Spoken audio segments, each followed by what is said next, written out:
Hi hello నమస్తే, నేను మీ doctor Mukesh. Friends, ఈరోజు అయితే మనం ఒక టాపిక్ గురించి మాట్లాడుకుందాం. చూడండి, ఒక సబ్స్క్రైబర్, డాక్టర్ గారు నా కాళ్ళకి బండి సైలెన్సర్ కాలింది, దానివల్ల తొడల మధ్యలో గడ్డలు వచ్చాయి, చాలా నొప్పిగా ఉంది, మంచి మెడిసిన్ చెప్పండి సార్.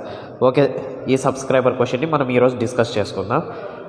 గడ్డలు అనేటివి ఏంటివి ఇక్కడ అంటే, సర్క్యులేటరీ సిస్టమ్ ఏ విధంగా ఉంటుందో లింపాటిక్ సిస్టమ్ కూడా బాడీలో అలాగే డిస్ట్రిబ్యూట్ అయి ఉంటుంది. అది ఇక్కడ మెడ దగ్గర, సంకల దగ్గర, తొడ దగ్గర ఎక్కువగా గడ్డలుగా అంటే బీన్ షేపుల్ గడ్డల్లాగా డిస్ట్రిబ్యూట్ అయి ఉంటుంది. ఓవర్ 500 లింఫ్ నోడ్స్ ఉంటాయి మన బాడీ లోపల, అంటే 500 చిన్న గడ్డలు అయితే ఉంటాయి బాడీ మొత్తం డిస్ట్రిబ్యూట్ అయ్యి. ఈ లింపాటిక్ సిస్టమ్, లింఫ్ నోడ్స్ యొక్క మెయిన్ పని ఏంటంటే, ఏదైనా ఫారిన్ బాడీ లోపలికి ఎంటర్ అయితే ఇవి గార్డ్స్ లాగా బాడీని ప్రొటెక్ట్ చేస్తాయి. అంటే వాటితో ఫైట్ చేసి ఆ ఇన్ఫెక్షన్ని కంట్రోల్ చేసి, ఆ బ్యాక్టీరియాని కానీ, వైరసెస్ని కానీ, పారాసైట్స్ని కానీ చంపేసి ఆ ఫారిన్ బాడీని ఎరాడికేట్ చేసి బాడీని అయితే ప్రొటెక్ట్ చేస్తుంది. అంటే ఇది ఇమ్యూన్ సిస్టంలో ఒక పార్ట్. ఓకే, ఈ లింఫ్ నోడ్స్ యొక్క మెయిన్ ఫంక్షన్ అయితే ఇది.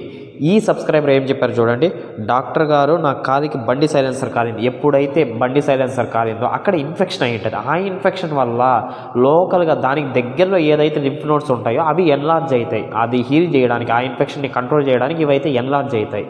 ఇవి మనం ట్యాబ్లెట్స్ యూజ్ చేసినా యూజ్ చేయకపోయినా వితిన్ 7 days అవే స్లోగా గ్రాడ్యువల్గా సైజ్ తగ్గుతూ వచ్చి నార్మల్ సైజ్ అయిపోతుంది.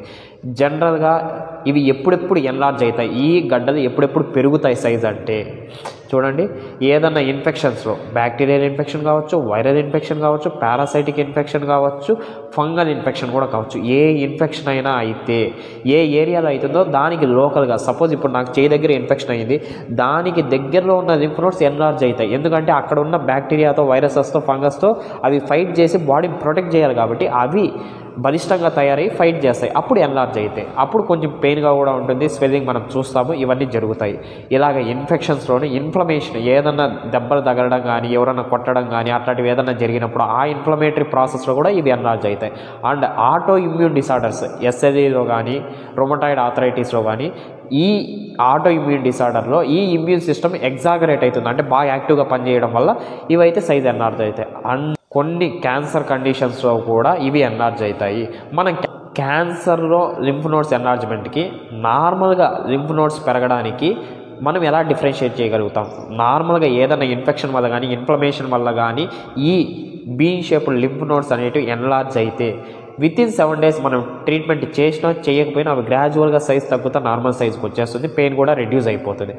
బట్ కార్సినోమా, ఏదన్నా క్యాన్సర్స్లో లుకీమియా కానీ ఇంకా ఏదైనా లింఫ్ నోడ్స్ అనేటివి గ్రాడ్యువల్గా సైజ్ పెరుగుతూనే పోతుంటాయి, పెద్దవైపోతాయి. అండ్ ఇవి తగ్గవు, సైజ్ అనేటివి తగ్గవు, చాలా పెయిన్ఫుల్గా ఉంటుంది. వాటి సిమ్టమ్స్ మనకి ఈజీగా తెలుస్తాయి, ఇవి క్యాన్సర్వే అన్నట్టు సిమ్టమ్స్ తెలుస్తాయి. అప్పుడు మనం అల్ట్రాసౌండ్ చేయించుకోవడము, సిటీ స్కాన్ చేయించుకోవడము, దగ్గరలో ఉన్న ల్యాబ్స్లో ఇన్వెస్టిగేషన్ చేయించుకొని డాక్టర్ని కన్సల్ట్ అయితే మనకి చాలా బాగుంటుంది. అండ్ కొన్ని మెడికేషన్స్ వల్ల కూడా ఈ లింఫ్ నోడ్స్ అనేటివి ఎన్లార్జ్ అవుతాయి. కాబట్టి మనం బేసిక్గా చేయాల్సింది ఏంటంటే, ఎక్కడన్నా రీజన్లో, సపోజ్ ఇప్పుడు సర్వైకల్ రీజన్లో థ్రోట్ ఇన్ఫెక్షన్ అయ్యింది, గొంతులో ఇన్ఫెక్షన్ అయ్యింది అనుకుందాం, సర్వైకల్ రీజన్లో ఉన్న లింఫ్ నోడ్స్ ఎన్లార్జ్ అవుతాయి. లేదు చేతికి ఏదన్నా గాయం అయ్యింది, యాక్సిలా అంటే సంఖ దగ్గర ఉన్న రీజన్లో లింఫ్ నోడ్స్ అనేటివి ఎన్లార్జ్ అవుతాయి. ఇప్పుడు ఇతనికి బైక్ సైలెన్సర్ కాళ్ళకు కాలింది కాబట్టి ఇంగ్వైన రీజన్లో అంటే తొడల దగ్గర ఉన్న రీజన్లో లింఫ్ నోడ్స్ అనేటివి ఎన్లార్జ్ అవుతాయి.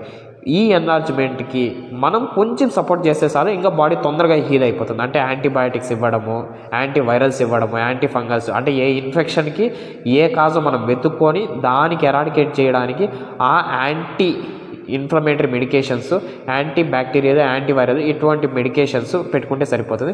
కాబట్టి ఇటువంటి లింఫ్ నోడ్స్ ఎన్లార్జ్ అయినప్పుడు డాక్టర్ని కన్సల్ట్ అయ్యి దేనికి కాజ్ ఏందో కనుక్కొని ఆ కాజ్ని ఎరాడికేట్ చేస్తే మనం ఈ లింఫ్ నోడ్స్ ఎన్లార్జ్మెంట్ని తగ్గించుకోవచ్చు, ఈ గడ్డల్ని తగ్గించుకోవచ్చు, అన్ని నొప్పి లేకుండా బతకచ్చు.